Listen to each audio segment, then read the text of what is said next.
I, 42M, have been married to Sarah, 39F, for the past 18 years, and honestly, until last month, I thought we had a perfect marriage.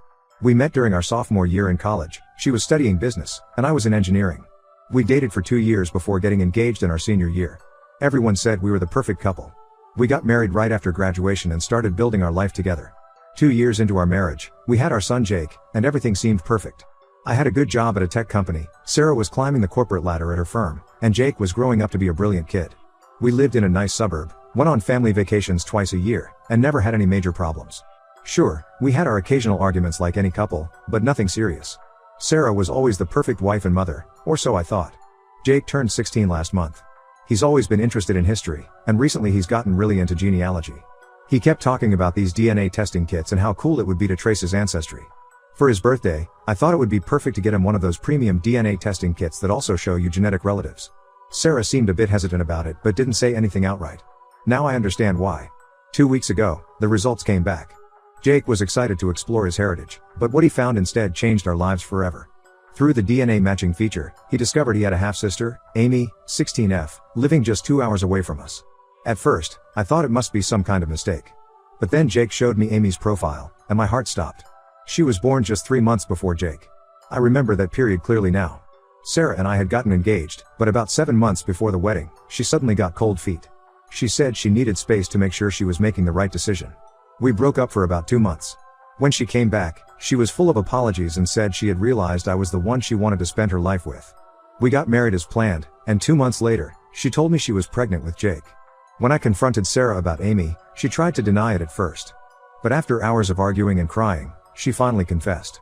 During our break, she had gone back to her ex-boyfriend Tom. They had a brief relationship, and she got pregnant. But she claimed she had realized she loved me more and came back. She never told me about the pregnancy or about Amy. What makes it even worse is finding out that this wasn't just some secret child she had given up for adoption. Sarah had been actively involved in Amy's life for years.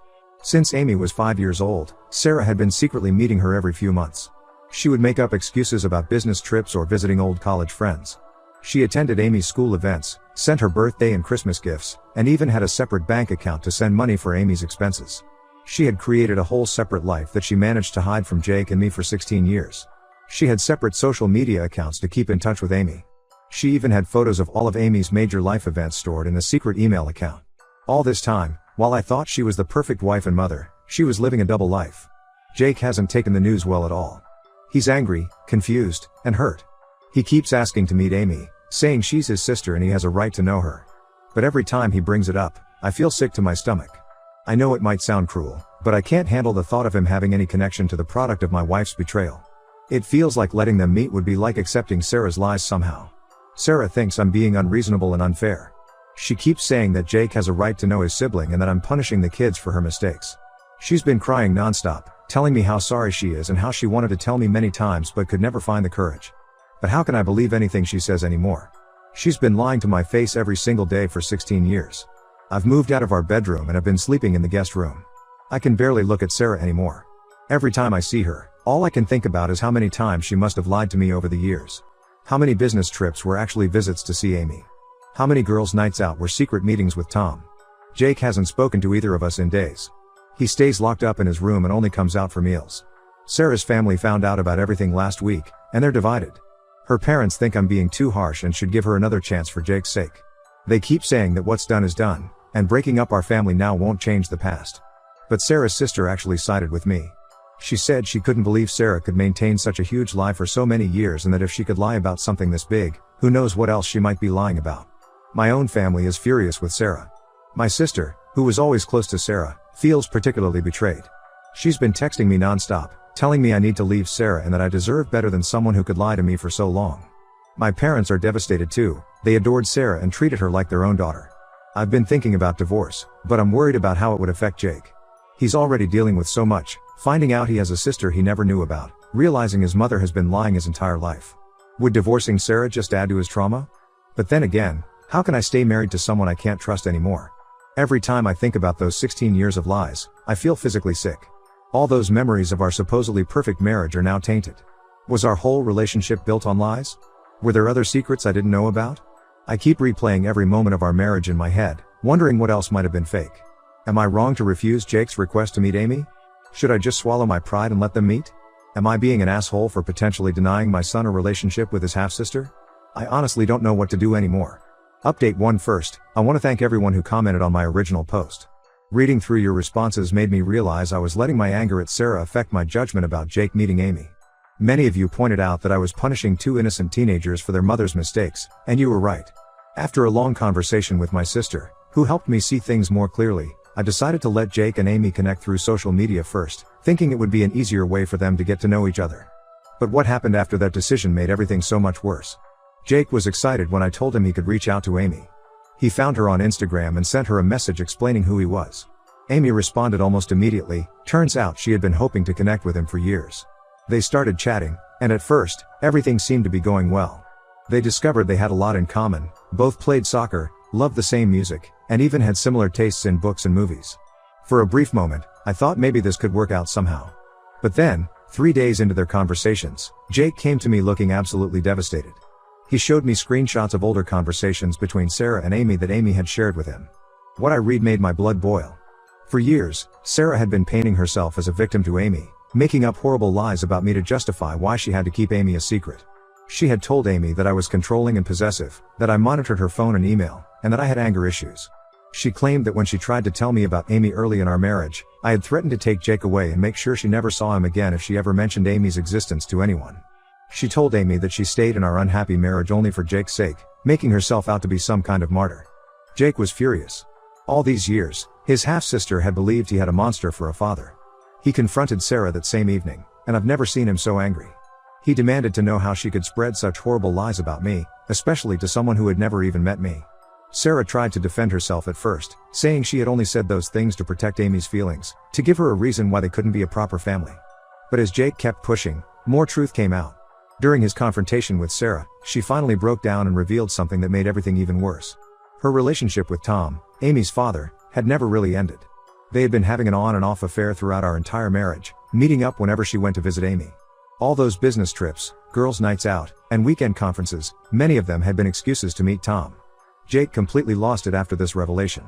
He started yelling about how she hadn't just betrayed me, she had betrayed our entire family. He brought up every Christmas, every family vacation, every birthday dinner, asking if she had been thinking about her other family during those moments too.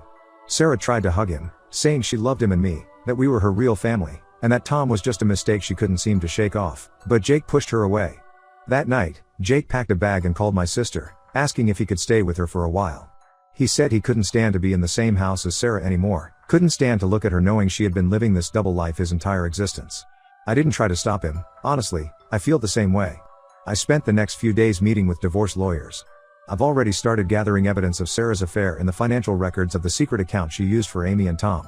One lawyer suggested I might have a case for fraud given how she had been secretly diverting our family funds for all these years. I'm also looking for a new place to live because Jake and I both agree we can't stay in this house anymore.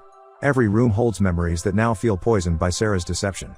Sarah has been alternating between hysterical crying and desperate pleading. She keeps saying she'll cut all ties with Tom, that she'll do whatever it takes to save our marriage. She even offered to go to counseling and give me access to all her accounts and devices. But how can I ever trust her again? This wasn't just a one-time mistake that she regretted and tried to make right. She actively chose to continue her relationship with Tom for 16 years while pretending to be a devoted wife and mother. The worst part is seeing how this has affected Jake. He's always been a happy, outgoing kid, but now he's withdrawn and angry. He hasn't come home from my sister's house yet, saying he'll only return if Sarah moves out. His grades are slipping, and he's stopped going to soccer practice. He's also struggling with his feelings about Amy. He wants to keep getting to know his sister, but he's angry that she knew about him all along and believed all those lies about me. My sister suggested I get Jake into therapy to help him process everything, and I think she's right. Number 16-year-olds should have to deal with this kind of betrayal from their own mother. I've found a therapist who specializes in family trauma, and Jake has agreed to give it a try. As for me, I've started sleeping in hotels because I can't stand being in the same house as Sarah anymore. Every time I see her, I think about all the lies she told, all the time she must have been with Tom right before coming home to me. I keep thinking about how she sat across from me at dinner all these years, looking me in the eye while living a completely different life that I knew nothing about. I never thought I'd be starting over at 42, but here I am. At least I know I'm making the right decision this time. Update 2. Just when I thought this situation couldn't get any worse, I discovered something that made everything before seem almost trivial. While gathering financial documents for the divorce, I found some irregularities in our joint accounts that didn't make sense. Sarah had always handled most of our finances because she worked in finance and I trusted her completely. Another mistake on my part, it seems. After hours of going through bank statements and transaction histories, I discovered that Sarah hadn't just been sending money to Tom for Amy's expenses. She had been systematically moving large sums of money from our joint savings account into her secret account for years. At first, I thought it might be a few $1,000s here and there, but as I dug deeper, I realized the scale of her deception. Sarah had been transferring money in small amounts, probably thinking I wouldn't notice. But over the years, these small transfers added up to nearly $200,000. This was money we had been saving for Jake's college fund, our retirement, and our future. I felt physically sick when I saw the total amount. My lawyer helped me hire a forensic accountant to trace where all this money had gone. That's when we made the most shocking discovery yet. Sarah and Tom had bought a small vacation house together 3 years ago in a lakeside community about 3 hours from our home. They had been using it for their meetups, all funded with our family's money. Nearly $100,000 of our savings had gone into this secret property. When I confronted Sarah about this, her response made me realize I had never really known her at all. Instead of showing remorse, she tried to justify her actions. She claimed she was just trying to be fair, that it wasn't right that Jake would inherit everything while Amy got nothing. She said she was thinking about both her children's futures. The way she could say this while looking me in the eye, as if stealing from her son's college fund was somehow morally justified, made me realize how delusional she had become. I immediately contacted my lawyer and had all our joint accounts frozen. We're now looking into pressing charges for financial fraud. The lawyer says we have a strong case given the systematic nature of her theft and the clear paper trail. But the revelations didn't stop there. Through my lawyer, I managed to track down Tom's wife, Rachel. It turns out she had no idea about Sarah or Amy or the vacation house. She thought Tom went there for fishing trips with his college buddies. When I told her everything, she broke down and shared some information that made everything even clearer. Rachel had found some encrypted emails on Tom's laptop a few days ago. She shared them with me, and what we discovered was devastating. Tom and Sarah had been planning to leave both of us once the kids turned 18. They had this whole future mapped out. They would sell the vacation house, use our stolen money to move to another state, and start a new life together. They had even been researching properties and jobs in different cities. All this time, while Sarah was playing the perfect wife and mother, while she was sleeping next to me every night, while she was celebrating anniversaries and birthdays with us, she was actively planning to abandon our family. She and Tom had been meticulously planning their escape, using our money to fund their future together. Jake was devastated when he found out about the money. That college fund represented all his dreams. He had been planning to apply to several top engineering schools, and now those plans might have to change. He's even more angry now, if that's possible. He told me he never wants to see Sarah again. Rachel and I have been sharing information and working together with our lawyers. We're both filing for divorce and pressing charges for fraud. She's as angry as I am, maybe even more so because Tom had been using her inheritance money to fund his life with Sarah. Sarah has been calling and texting nonstop since I froze the accounts. She keeps saying I'm being cruel, that I'm not thinking about Amy, that I'm trying to destroy her life. She even tried to claim that she was planning to pay all the money back eventually. I've blocked her number and told her to communicate only through our lawyers from now on. I never thought my life would turn out like this. 20 years together, and it turns out I never really knew my wife at all. The level of calculation and deception involved in her actions is almost impossible for me to comprehend.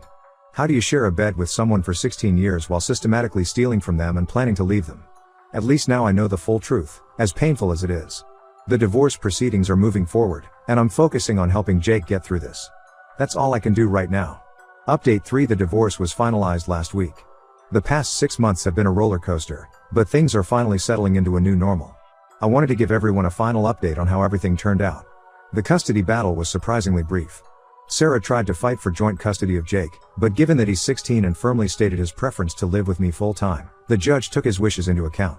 She was granted supervised visitation rights, but Jake has made it clear he doesn't want to see her right now. The therapist says we should respect his decision and let him process his feelings at his own pace. The financial aspect was more complicated. The forensic accountants found even more money that Sarah had diverted over the years. The total came close to $300,000. The judge was particularly harsh about her theft from Jake's college fund. In the end, she was ordered to pay back everything she had stolen, plus interest. The vacation house was sold, and all proceeds went toward paying back what she had taken from our family. Tom's wife Rachel and I ended up winning our fraud cases. Sarah and Tom are both facing legal consequences for their actions. They're looking at possible jail time, though Sarah's lawyer is trying to work out a plea deal. Turns out there were other financial irregularities at Sarah's company that came to light during the investigation. She lost her job when everything came out. Jake and Amy have maintained their relationship, which I've learned to accept and even support. They meet every other weekend, usually at my sister's house. It's been good for Jake to have someone who understands exactly what he's going through. They're both dealing with the same sense of betrayal and confusion about their mother's actions. Amy's actually a really sweet kid who feels terrible about all the lies she was told about me. Rachel and I have become unlikely friends through all this. We meet regularly with our lawyers, and sometimes we grab coffee afterward to talk. It helps to have someone who understands exactly what I'm going through. She's been incredibly supportive, especially in helping me understand and accept Jake's relationship with Amy. Jake and I moved into a new house last month. It's smaller than our old home, but it's ours, and there are no bad memories here. Jake's grades have improved, and he's back to playing soccer. The therapy has really helped him process everything. We're looking at colleges together, and thanks to my parents' help and some scholarships he's applying for, his dream schools are still within reach. Sarah moved in with Tom after Rachel kicked him out, but things apparently aren't going well for them. The fantasy of their affair isn't holding up well against the reality of daily life and legal troubles. My sister heard through mutual friends that they fight constantly, especially about money now that they've both lost their jobs and are facing legal fees. Sarah still tries to reach out occasionally. Last week, she left a tearful voicemail about how she regrets everything and wishes she could turn back time. She said she never meant to hurt us, that she got caught up in maintaining two separate lives and lost sight of what was important. But it's too little, too late. Jake and I have blocked her on everything. I've started dating again, very casually. Nothing serious yet, but it feels good to know that life goes on. Jake has been surprisingly supportive, telling me I deserve to be happy after everything that happened. Looking back at my original post, I can't believe how much has changed in 6 months. Our lives look completely different now, but maybe that's not such a bad thing. We've learned who we can really trust, and we're stronger for it. Some betrayals can't be forgiven, but they can be survived. This will be my last update. Thank you to everyone who offered support and advice throughout this journey. Jake and I are going to be okay.